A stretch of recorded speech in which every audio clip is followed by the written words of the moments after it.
Pengacara Farhad Abbas memberikan dukungan penuh kepada Nikita Mirzani dalam menghadapi kasus dugaan pemerasan, pengancaman, dan tindak pidana pencucian uang atau TPPU, buntut laporan polisi dokter kecantikan Reza Gladys. Hal tersebut dilakukan oleh Farhad Abbas karena ia menilai terdapat kejanggalan dalam laporan polisi yang dibuat oleh Reza Gladys, hingga menyebabkan Nikita Mirzani menjadi tersangka. Dalam pembelaannya, Farhad Abbas menekankan pentingnya bukti-bukti yang dimiliki oleh Nikita Mirzani. Ia bahkan menyatakan kesiapannya untuk menjadi tim kuasa hukum Nikita Mirzani jika diperlukan. Untuk mengetahui sederet bentuk pembelaan Farhad Abbas, maka inilah 5 bentuk pembelaan Farhad Abbas kepada Nikita Mirzani, versi Cumi Top 5. Farhad Abbas secara terang-terangan menyampaikan jika dirinya siap menjadi pembela Nikita Mirzani dengan bersedia menjadi tim kuasa hukum dari Nikita Mirzani untuk melawan kasus dugaan pemerasan, pengancaman, dan tindak pidana pencucian uang atau TPPU yang dilaporkan Reza Gladys. Hal tersebut akan ia lakukan dengan sukarela jika memang Nikita Mirzani memerlukan bantuannya. Lantas, apa alasan Farhad Abbas bersedia membela Nikita Mirzani? Saya kan fokusnya membela kaum lemah. Kecuali Nikita mengatakan dia lemah tanpa daya. Pengacaranya kan Bang Fahmi kawan saya juga. Pokoknya Farhad Abbas itu bukan perlu membela, tapi membela yang perlu. Dan saya rasa mereka perlu lidah-lidah seperti kita yang punya kemampuan berkomunikasi dan punya pemikiran. Sehingga kan kalau lawyer itu kan perdebatan, narasi, argumentasi, alibi. Kalau bisa meyakinkan penyidik dan kemudian penyidik yakin, jangan sampai nanti hanya menggunakan kekuasaan atau subjektivitas sehingga tiba-tiba mentah kan tidak apa-apa. Minta perlindungan hukum. Ini kita bisa minta tolong kepada siapa. Buktinya waktu anaknya jadi tersangka kemarin, saya ngomong begini ada sudah lebih dari pembelaan. Dan saya ngomong begini aja pasti Niki merasa percaya diri dan dia yakin. Karena kalau saya tuh ngomong yang lurus-lurus, saya nggak mau merekayasa. Bukan karena dibayar, tapi saya nggak mau ada yang terusik ketidakadilan. Karena salah menghukum juga dihukum. Itu slogan saya. Jadi mau polisi, jaksa salah menghukum, nggak ada toleransi. Pasti saya hukum kalau saya jadi Presiden Republik Indonesia. Terima kasih.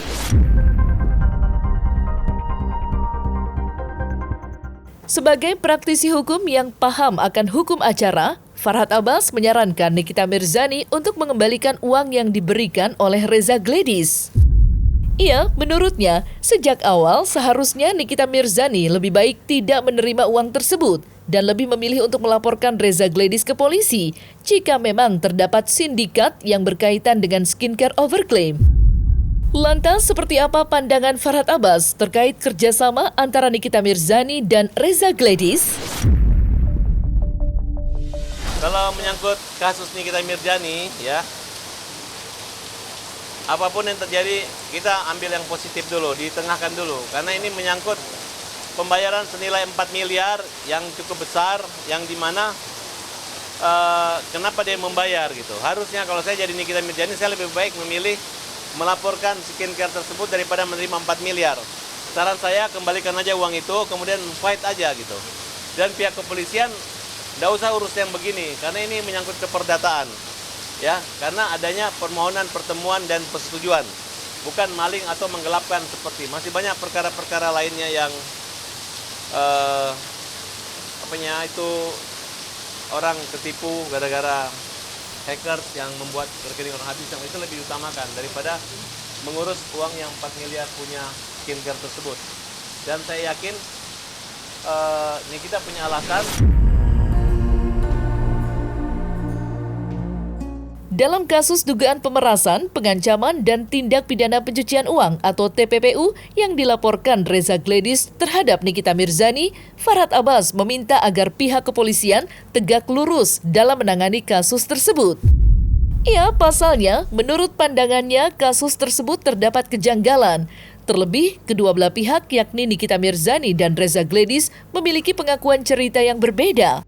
Lantas, seperti apa himbauan Farhad Abbas untuk pihak kepolisian? Kemungkinan untuk diproses hukum bisa-bisa saja. Tapi tentu ada sebab akibatnya. Kalau mau netralnya diselidiki lagi, apakah benar skincare itu melanggar undang-undang, melanggar POM, adanya suntikan dan lain sebagainya. Nah, karena kalau saya lihat ini ngeri-ngeri sedap. Kalau tindak pidana kejahatan ekonomi, mencari mata pencarian dengan cara-cara seperti ini, itu sangat akan merusak para TikToker atau maupun YouTuber. Nah, mereka selama ini yang dinamanya buzzer bayaran kecil-kecil 100.000, tapi ini sangat besar sekali. Berarti ada kemungkinan Nikita akan ditahan, akan diproses.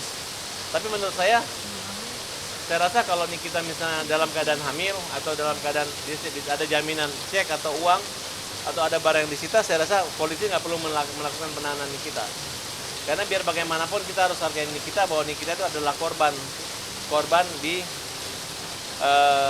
sini di mana anaknya tersangka atas laporan. Supaya nggak elok kalau tiba-tiba dia ditahan, kan tunggu ada waktu gitu dan tidak perlu terburu-buru. Meski bukan bagian dari tim kuasa hukum Nikita Mirzani, Farhad Abbas tampak memberikan informasi terkait upaya hukum apa yang dapat ditempuh oleh Nikita Mirzani jika ia ingin melawan laporan dari Reza Gledis. Ya, menurut Farhad Abbas, jika Nikita Mirzani memiliki bukti yang kuat, ia dapat menempuh pra-peradilan. Atau jika proses hukum tersebut telah berjalan, Farhad Abbas menyarankan Nikita Mirzani untuk memohon restoratif justice atau upaya mediasi. Lantas, seperti apa saran lengkap yang diberikan oleh Farhad Abbas? Dia bisa, artinya dia bisa pra-peradilan atau kalau tidak dia nanti tunggu di pembelaan di pengadilan nanti. Hanya ada satu kalimat yang kurang, harusnya ketika menerima ada surat pernyataan, tidak ada tekanan, kesadaran dan sepakat. Jadi itu tidak ada. Jadi polisi tidak bisa mengada-ada. Kalau ini abu-abu lah gitu, tergantung polisi. Kalau polisinya bijak, dia pasti bisa mengerti ya restoratif justice solusi mediasi yang kita harapkan. Dalam kasus dugaan pemerasan, pengancaman, dan tindak pidana pencucian uang atau TPPU yang dilaporkan Reza Gledis terhadap Nikita Mirzani, Farhad Abbas menilai jika Nikita Mirzani tidak melakukan pemerasan seperti yang ditudingkan oleh Reza Gledis. Menurutnya, hal tersebut adalah bentuk kerjasama, namun sayangnya kerjasama di antara mereka itu tak terdapat perjanjian tertulis. Lantas, seperti apa pandangan Farhad Abbas soal kasus tersebut? Ini tuh jalannya aja, cuma maksud saya kan dikhawatirkan kan, karena untuk dia mendapatkan uang sebanyak itu. Tapi menurut saya gini, kalau di dunia media sosial, itu dapat uang tuh, mau Niki dapat 1 triliun kan bukan kejahatan, bukan pidana. Jadi dia bisa menyangkut kuota atau viewersnya, kan durasi kuotanya. Nah, atau mungkin dengan endorse dia, orang dapat usaha mungkin bisa lebih dari 3 miliar. Bahkan kalau artis-artis luar negeri bisa sampai triliunan untuk iklan doang gitu. Jadi jangan kaget 4 miliar tidak besar kalau di dunia media sosial. Itu kayak uang gula-gula, kecuali orang ini jualan bakso kemudian diperas 4 miliar. Kalau omsetnya nanti kita periksa, kita audit aja berapa penghasilannya. Kalau 4 miliar wajar dia memberi 4 miliar terhadap kita. Nah, jadi maksud saya Pak Polisi jangan juga kacamata kuda dengan kita lihat pandangan mana mungkin ada hubungan sebab akibat sehingga kenapa seperti itu gitu. Aku hanya minta supaya polisi di tengah-tengah saja gitu. Jangan juga terlalu memberatkan karena Niki menyatakan bahwa ini adalah uang yang diberikan gitu. Masalahnya kan hanya kebesaran aja 4 miliar. Nah, dia bukan pengacara, dia bukan yayasan, dia bukan juga ada keterkaitan langsung, hanya memilih pengetahuan atau mungkin kerjasama dengan beberapa orang untuk mereview produk tersebut. Dapatlah kesalahannya, harusnya lapor. Kalau saya jadi Nikita Mirzani, saya lebih baik melaporkan menyelamatkan jutaan orang daripada mendapatkan uang senilai itu. Ya mungkin dia akan diberi prestasi. Kalau dia butuh uang kan orang-orang yang terselamatkan kan bisa dicegah dan Tuhan akan memberi dia rezeki jauh lebih besar. Nah, tapi terlepas dari itu saya nggak tahu apakah memang ada, saya nggak bisa mencampuri penyidikan gitu. Tapi yang jelas tidak mungkin orang membayar 5-4 miliar kalau nggak punya salah atau punya hubungan sebab akibat. Jadi tidak boleh juga pernah dibantu orang. Saya dengar itu omset orang itu 2 bulan tidak jualan dan turun. Penjualan dari 50M turun ke 5 miliar akibat komen Niki. Tapi setelah Niki dapat uang dan komen baik-baik naik lagi. Nah, mungkin dia menggunakan cara-cara yang tidak benar dengan cara-cara seperti buktinya DPR malah menegur dan menasihati mereka gitu. Mudah-mudahan polisi bisa bijak dan Ya namanya Nikita Mirzani kan, ini kan suatu goncangan besar. Kalau saran saya nih, kamu nanti diperiksa, bawa aja uang 4 miliar. Nah, ini uangnya ada Pak, bukan memeras gitu. Saya yakin polisi nggak akan tahan kamu. Tapi kalau kamu berdebat mengatakan begini-begini, pasti polisi tangkap, tahan, dan kamu dilempar ke pengadilan, nanti kamu membela diri di sana. Saya tidak katakan bahwa dia itu akan bersalah atau dihukum, tapi yang jelas ada hubungan sebab akibat gitu. Ya itulah namanya kalau perjanjian dalam kejahatan.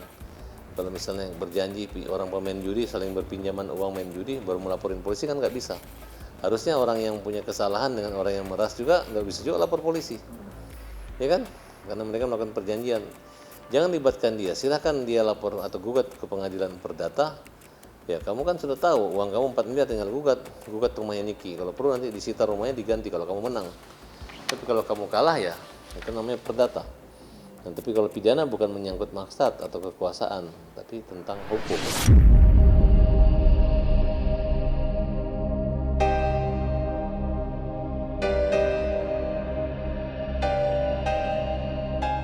Nah, selesai sudah Cumi Lovers. Jangan lupa untuk like, subscribe, dan juga share channel YouTube Cumi Cumi.